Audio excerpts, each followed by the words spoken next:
voyageurs, une nouvelle façon de voyager.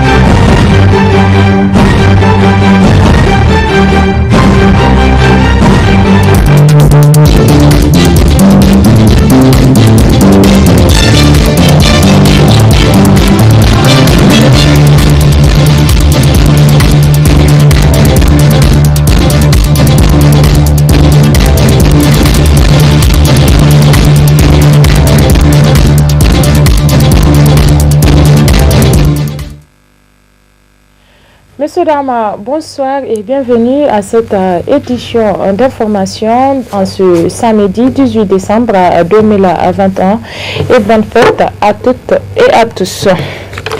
En prélude à la commémoration du 63e anniversaire de la République, un match de gala a été organisé hier au stade général Sénékounché et de Niamey. Et c'était sous le haut patronage du président de la République, son Excellence El Hadj Bazoum Mohamed. L'état fort avec Alouma Massani et Ibrahim Kantama. Ils étaient près de 30 000 supporters à prendre part au match de gala de la République pour la commémoration du 63e anniversaire de la République du Niger ce vendredi au stade général Sénékounché de Niamey. C'était en présence du président de la République, El Hadj Bazoum Mohamed, et plusieurs autres personnalités venues pour la circonstance. Une rencontre d'une part qui a enregistré la présence des stars internationales de football africaines et celle de notre équipe nationale, le MENA. Applaudissements pour accompagner le chef de l'État.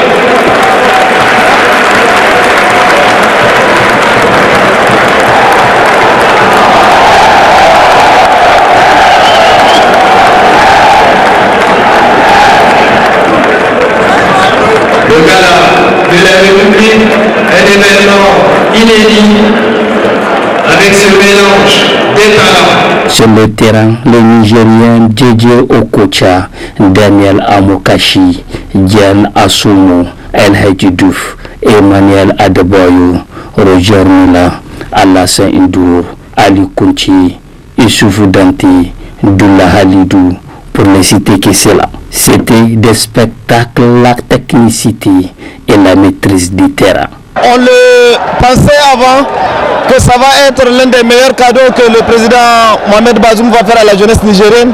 Et aujourd'hui, avec ce qui s'est passé, l'engouement, le plaisir que nous avons pris, que les jeunes ont pris, surtout cette occasion qu'ils ont eu de voir ces vedettes dont ils ont entendu parler depuis des années, je pense que c'est des choses qui ne peuvent pas être estimées.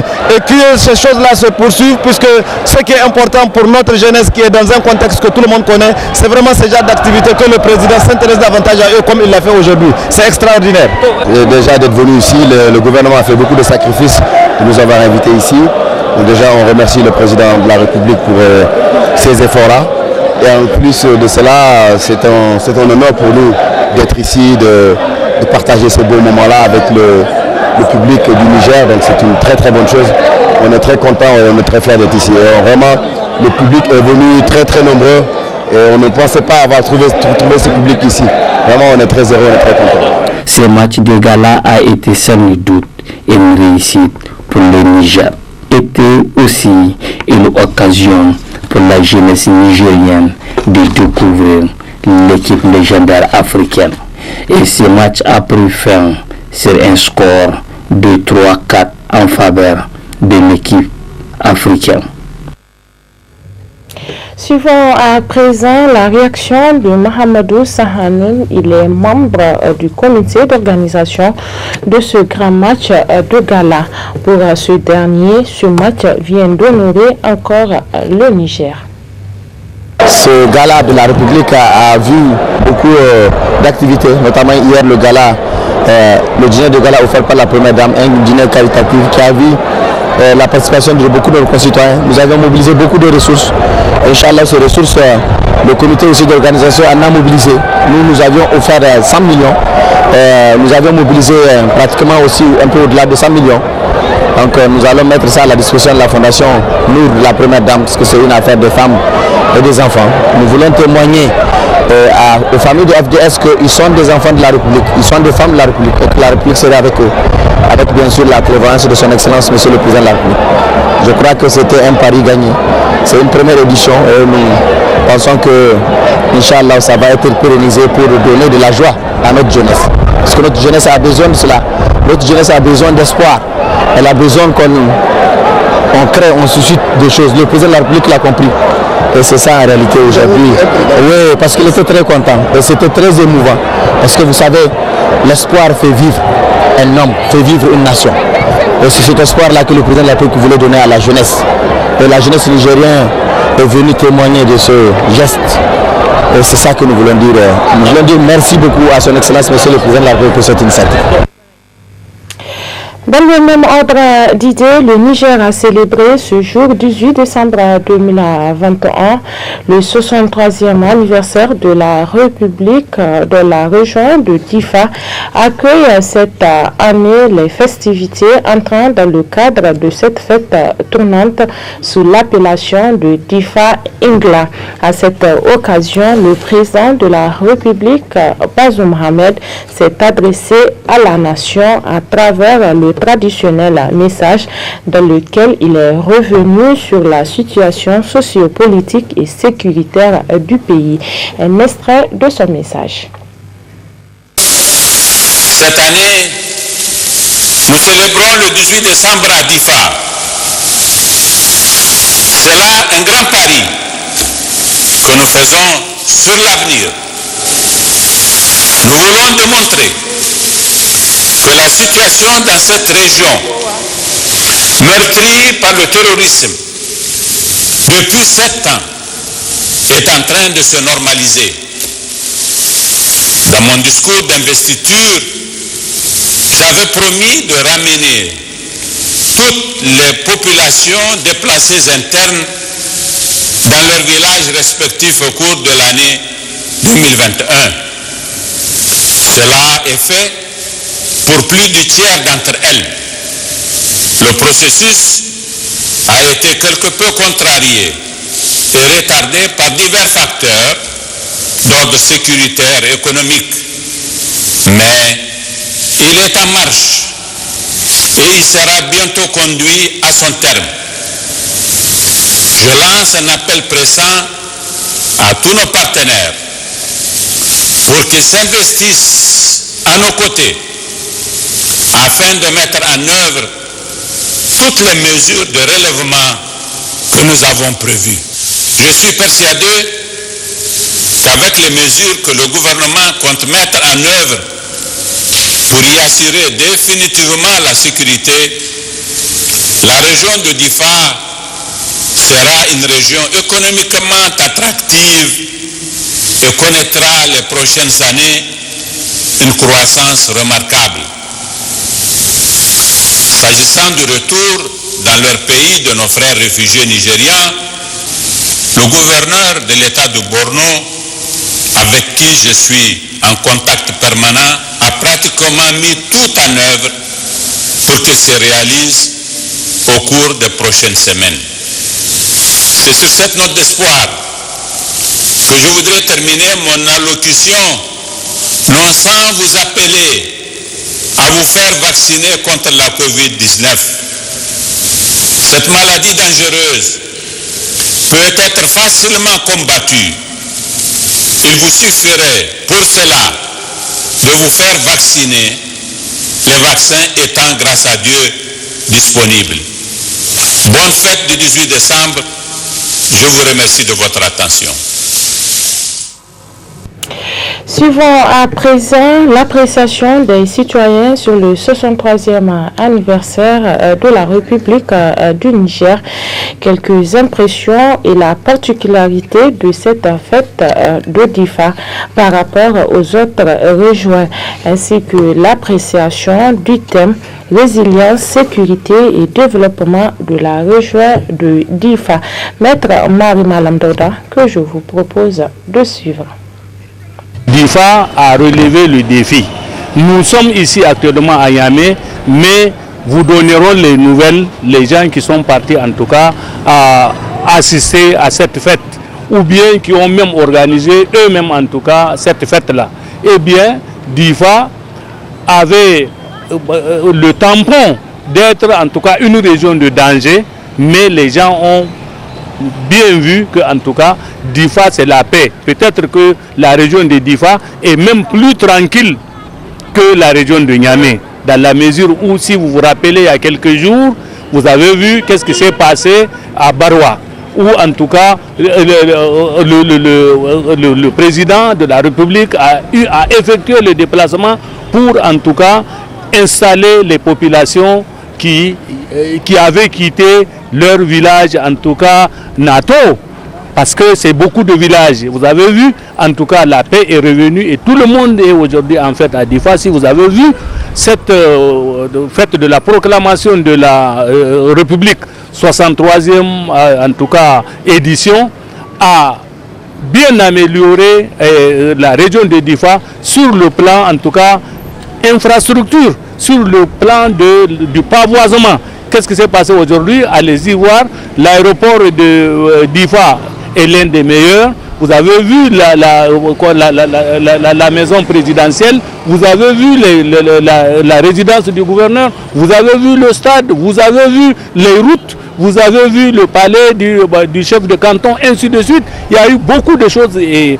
je crois que Difa, il fait bon vivre à Difa, et vous avez vu toutes les activités génératrices de revenus sont en tout cas revenus à Difa, et tout le monde est en fait.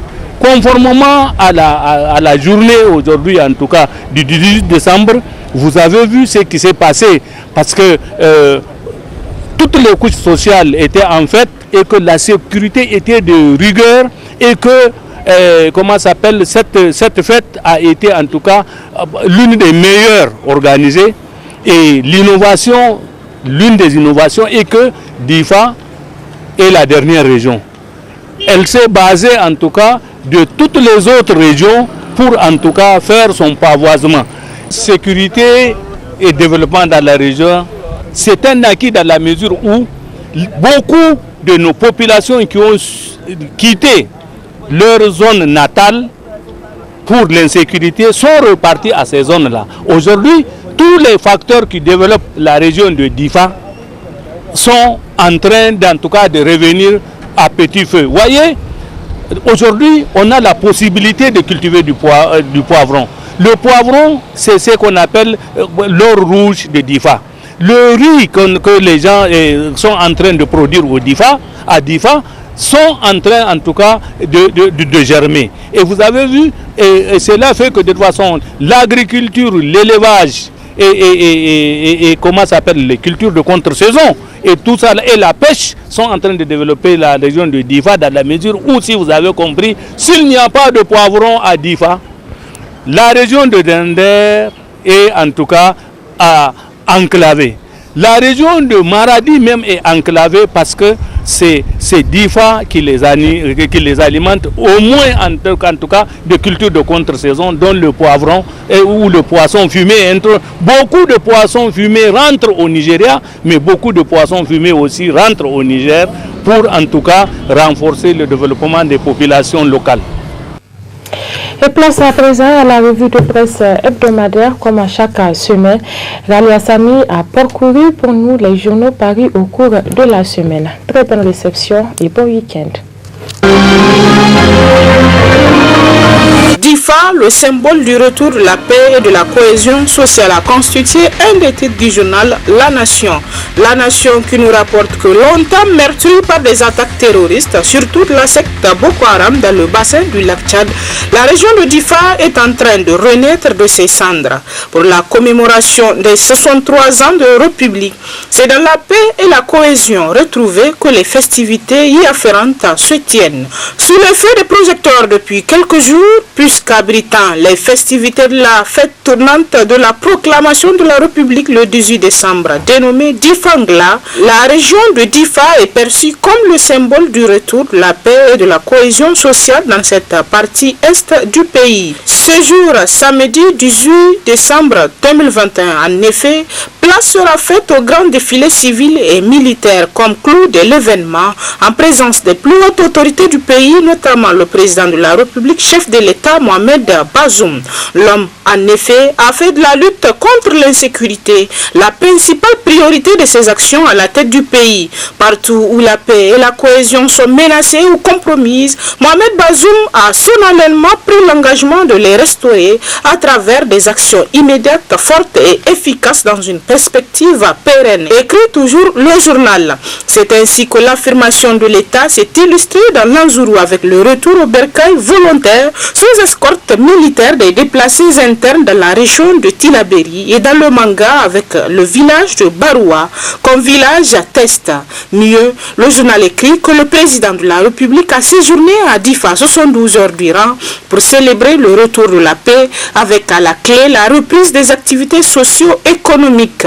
Le jeudi 1er juillet dernier, rappelle le journal à DIFA, l'homme est allé pour constater de visu le déroulement des opérations de retour des populations déplacées dans leurs localités respectives et les rassurer des nouvelles mesures sécuritaires prises pour les protéger des attaques de Boko Haram, tout en réaffirmant son engagement à relancer les activités socio-économiques dans toute la région.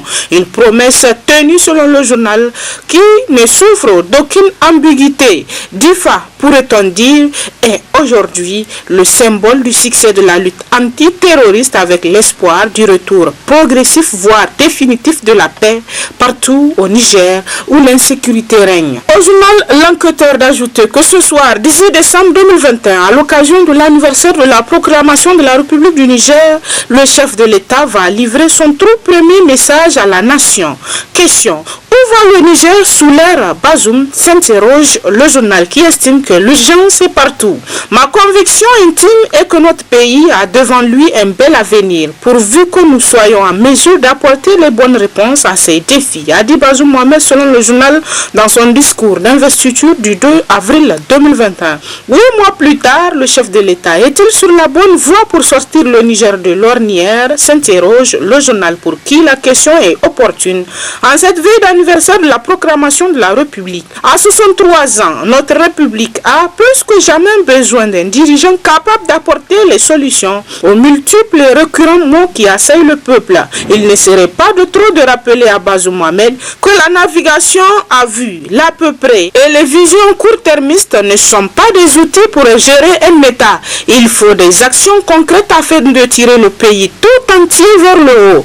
Au Niger, plus que dans tout autre pays du Sahel, l'urgence est partout, affirme le journal. Disons-le, un volcan se cache sous le front social et politique. Bazoum Mohamed en est conscient et estime nos confrères pour qui il n'a pas manqué de souligner lors de sa prise de fonction. Nous devons avoir conscience que l'organisation de bonnes élections est une condition nécessaire mais non suffisante pour la paix et la stabilité dans un pays, a-t-il souligné. Non seulement les Nigériens veulent tourner définitivement le dos à toute forme d'instabilité, mais ils attendent aussi une nette amélioration de leurs conditions de vie. Le peuple du Niger peut-il compter sur Bazoum Mohamed pour combler ces quêtes fondamentales, s'interroge le journal et c'est sous le titre « Où va le Niger avec Bazoum Mohamed ?» Plus loin dans ces colonnes, le journal rapporte célébration du 18 décembre 2021. Il n'y a pas de quoi fêter, s'exclame en gros l'enquêteur. L'enquêteur qui nous rapporte que parti inspecter les infrastructures devant accueillir les festivités entrant dans le cadre de la célébration du 63e anniversaire de la proclamation de la République d'Ifangla 2021, le Premier ministre a eu des étoiles dans les yeux, comme on dit. Profondément émerveillé, Oumoudou Mamadou s'est exclamé. De toutes les fêtes tournantes que nous avons organisées, celle de Difa sera celle qui va se dérouler dans les meilleures conditions. Quand vous prenez la maison de jeunes et de la culture, elle ne ressemble à aucune autre au Niger, tellement qu'elle est belle. Je rentre rassuré et certain que la fête de Difa sera l'une des plus belles. Le mot belle a littéralement fleuri dans la bouche du chef du gouvernement, écrit le journal. Cela ne fait aucun doute. Oumoudou Mamadou a le corps à la fête. Seulement, doit-on se réjouir et pourquoi? La question est posée aux 22 millions de Nigériens, écrit toujours le journal. Cela fait plus de 6 décennies qu'a été proclamée notre République. C'est peu de le dire, il n'y a pas de quoi fêter ce 18 décembre 2021, écrit toujours le journal, pour qui 1001 raisons peuvent être avancées pour remiser les tambours et les trompettes ce jour-là. On ne peut se réjouir quand une bonne partie du territoire national est sous la coupe des hordes terroristes. On ne peut s'adonner à une quelconque célébration lorsque la corruption est à tous les étages de l'État. On ne peut pousser des youyou quand les enfants meurent calcinés dans l'incendie de leur école. La joie n'est pas de mise lorsque les 3/4 de la population n'ont accès ni à l'eau courante, ni aux soins de santé primaires, encore moins à l'électricité. On ne peut jubiler quand on sait que la justice est ouvertement sélective dans notre pays. Le journal écrit ainsi que Bazoum Mohamed doit se garder de présider une parade qui n'a pas lieu d'être. Au Burkina Faso voisin, le journal écrit que les autorités ont reporté les festivités du 61e anniversaire de l'indépendance du pays, prévu initialement le 11 décembre à Ziniaré. Ce report est justifié par la montée des attaques terroristes dans le pays. C'est exactement le cas du Niger. Mais pour rien au monde, Bazoum Mohamed n'annulera sa première fête du 18 décembre en tant que président de la République, écrit l'enquêteur. Ainsi donc, après Nyame-Nyala, Dosso-Soga, Maradi Kolia, Agadez Sokni, Tawasakola, Zender Saboua et Tilaberi Tchandalo, nous clôturons par Difa Ngla cette œuvre de modernisation de nos capitales régionales. Rapporte pour sa part dans ses colonnes le nouveau républicain qui poursuit que programme initié par son excellence Issoufou Mamadou a envie de relever les niveaux d'équipement de toutes nos capitales régionales grâce aux investissements massifs consentis en leur faveur. Cette œuvre salutaire est aujourd'hui parachevée par son excellence Mohamed Bazoum, conformément à notre credo, consolider et avancer. Avec Difangla, je fonde le légitime espoir que la paix retrouvée continuera à régner dans la région et que les activités de production du poivron et de la pêche sur les rives de la Komadougou, activité économique majeure de la région, retrouveront un souffle nouveau à la grande satisfaction de tous les acteurs de la chaîne. Aussi, pour accompagner la volonté du chef de l'État de créer les conditions du relèvement rapide de la région, j'engage les ministres de la Culture et le ministre de l'Environnement à proposer des actions fortes en faveur de la promotion des activités économiques que je citais plus haut. Et c'est un extrait du discours de lancement des activités culturelles et sportives de la fête du 18 décembre de Difangla par le Premier ministre que rapporte le nouveau républicain, et c'est sous le titre « Allocution flatteuse, significatrice ». Puis à la une de la roue de l'histoire cette semaine, l'opposition et les sentiments anti-français. Ces derniers temps, on assiste à une manipulation à outrance de l'opinion publique sur la présence des forces étrangères aux côtés des forces militaires nationales dans le cadre de la guerre contre le terrorisme dans le Sahel, notamment au Niger, au Mali et au Burkina Faso, et plus particulièrement la présence de la force française Barkhane. On a l'impression, selon le journal, qu'il y a une synergie d'action et de stratégie entre les frondeurs des 3 frontières, avec peut-être des agendas plus ou moins différents. Au Niger, le prétexte qui est avancé grosso modo par certaines structures de la société civile et un grand nombre d'activistes militants des partis politiques de l'opposition sur les réseaux sociaux pour chercher à créer une opinion hostile au régime actuel et susciter des mouvements populaires à travers le pays pour déstabiliser le régime en place et justement la présence des troupes étrangères aux côtés de nos forces de défense et de sécurité dans la guerre. Mais bizarrement, il y a une sorte de fixation sur les troupes françaises à dessein, tout simplement parce que les autorités françaises apprécient la clairvoyance du président Bazoum Mohamed et celle de Issoufou Mahamadou sur toutes les questions touchant à la sous-région. Le journal écrit que ces bonnes relations d'estime ne sont pas du goût de l'opposition. D'aucuns diront que l'opposition est dans son plein droit de chercher à récupérer le pouvoir, mais de là à chercher à instrumentaliser cette guerre qui endeuille tous les jours des familles entières, il faut une bonne dose d'immoralité, écrit le journal. Quant au courrier, il s'est intéressé cette semaine à la mobilisation des ressources financières, la harcia dans les rues, les délinquants financiers dans les salons feutrés, écrit dans ce titre le courrier. Pourquoi l'État ne harcèle pas ceux qui ont détourné les ressources publiques, y compris celles destinées à l'armement des forces armées nationales en temps de guerre, s'interroge le journal qui estime que c'est une grave question qui mérite une réponse, particulièrement ces derniers jours où l'on voit des agents portant des jaquettes frappées d'un dossier Halcia au coin des rues, en compagnie de la police ou de la gendarmerie. Il procéderait à des vérifications afin d'obliger les automobilistes non en règle de se munir des papiers exigés. Une tendance qui s'ajoute à la surveillance des examens et concours professionnels dans lesquels la Halcia s'est investie ces dernières années. Si une telle extension de ses missions n'est pas en soi une si mauvaise chose, les Nigériens attendent en revanche plus de fermeté vis-à-vis des délinquants en col blanc qui ont saigné les finances publiques. En juin 2021, le journal rappelle que la Halcia a animé un point de presse au cours duquel elle a révélé aux Nigériens que plus de 234 milliards de francs CFA de droits n'ont pas été versés à l'État par des personnes physiques ou morales. Ce montant, a indiqué l'ancien président de la Halcia, Abdourahmane Guzman, est issu des opérations du contrôle des recettes internes de l'État menées par la Halcia, les directions générales des impôts et de la douane, avec 157 milliards d'impayés. Les grandes entreprises sont les plus grands récalcitrants de la classe. Viennent ensuite les moyennes entreprises avec un montant de 107 milliards. Les 10 autres milliards devraient provenir d'autres recettes.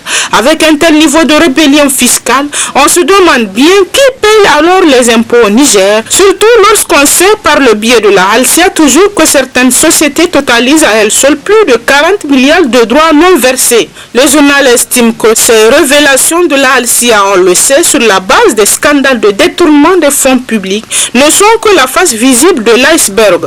Pourquoi l'État harcèle automobilistes et autres citoyens à se conformer aux lois et règlements alors que les délinquants financiers sont épargnés de toute reddition des comptes, s'interroge le journal. Quant au monde d'aujourd'hui, il rapporte qu'à la SENSAD, Brigitte est dans un projet de Kadhafi. L'élection présidentielle bat son plein en Libye. Un des candidats, le fils du guide libyen Kadhafi, aurait beaucoup de chances d'être élu au vu des groupes d'intérêt qui gravitent autour de sa candidature. C'est dans ce contexte que notre compatriote et ancien premier ministre d'Issoufou Mahamadou pendant 10 ans, Brigitte Rafini, vient d'être nommé comme secrétaire général de la SENSAD. Simple coïncidence, pas si vite, au vu du gigantisme du projet SENSAD et surtout de ce que cet acteur discret et taciturne aux besoins qui vient d'y atterrir et qui a la réputation d'être un fin administrateur. Bien que les sources de financement soient taries avec la disparition de Kadhafi, la SENSAD peut très bien ressurgir cette fois-ci, notamment sur la lutte contre le terrorisme dans la sous-région du Sahel. Le journal rappelle que l'on doit préciser que la SENSAD fait partie d'un des chantiers extraordinaires que Feu Kadhafi a initié pour le compte de l'Afrique, notamment subsaharienne. La SENSAD fait donc partie de ces projets initiés par Kadhafi qui ont jeté la poudre aux yeux des Occidentaux. En effet, selon le journal, la plupart des projets que le guide de la République libyenne a mis en place sont libérateurs car chacun dans son champ d'action met fin aux spoliations et usurpations de nos ressources par les nations coloniales. Ainsi de ce projet de communication qui aurait permis à plusieurs Africains de communiquer efficacement et à moindre frais. Puis, à la une du journal La Nation du mercredi 15 décembre 2021, on peut lire à propos de l'appui budgétaire que la Banque mondiale fait un don de 145 milliards de francs CFA à l'État du Niger. Selon un document publié sur la page Facebook du ministère du Plan, la Banque mondiale accorde un appui budgétaire d'un montant de 250 millions de dollars américains, soit environ 145 milliards de francs CFA. Il est constitué d'un don budgétaire de 125 millions de dollars US, soit environ 112,5 milliards de francs CFA, et d'un prêt budgétaire de 125 millions de dollars US. L'objectif de cet appui, selon le ministère du Plan, est de renforcer la gouvernance économique et soutenir le capital humain. Cette convention a été signée et paraphée par le ministre du Plan, Dr Rabiou Abdou, et la représentante résidente de la Banque mondiale au Niger, Mme Joël Djehasé, le 13 décembre dernier à Niamey. Et pour finir, parlons de la nomination du colonel Oumara Maman à la tête de l'hôpital national de Niamey. Le Nouveau Républicain nous rapporte que c'est le remède au mot dont souffre la dite institution. Avant d'être nommé en qualité d'actuel DG de l'hôpital national de Niamey, le médecin colonel Oumara était DG de l'hôpital général de référence de Niamey. Cette affectation au nouveau poste qu'il occupe, faut-il le rappeler, n'est pas fortuite. En effet, cet homme a, au cours de son passage à la précédente institution, fait preuve de responsabilité et de patriotisme. Homme rompu à la tâche et bénéficiant de l'estime de ses supérieurs, le colonel Oumara a su apporter sa part de pierre à l'édifice d'un cadre de santé qui se veut moderne mais surtout de qualité. Grâce aux efforts remarquables qu'ils ont réalisés, lui et le personnel, l'hôpital général de référence a eu tout son sens car, selon le journal, au-delà de la qualité du service dont il fait montre, les patients et les proches de ces derniers, bref, les usagers du dit service ont témoigné de l'hospitalité qui leur était réservée. C'est certainement pour avoir bien géré cette structure qu'il a été affecté à l'hôpital national de Niamey. L'on dirait de ce fait que la dite institution a de la chance car avec ce monsieur, l'on espère voir l'hôpital national retrouver ses lettres de noblesse. Dès sa prise de fonction, le journal nous apprend qu'il a, comme à l'accoutumée, pris contact avec le personnel, notamment les médecins, en vue d'asseoir un cadre de sérénité et de responsabilité au travail. Et c'est l'essentiel de l'actualité à travers les journaux cette semaine. Très bonne lecture et à la semaine prochaine, Inch'Allah.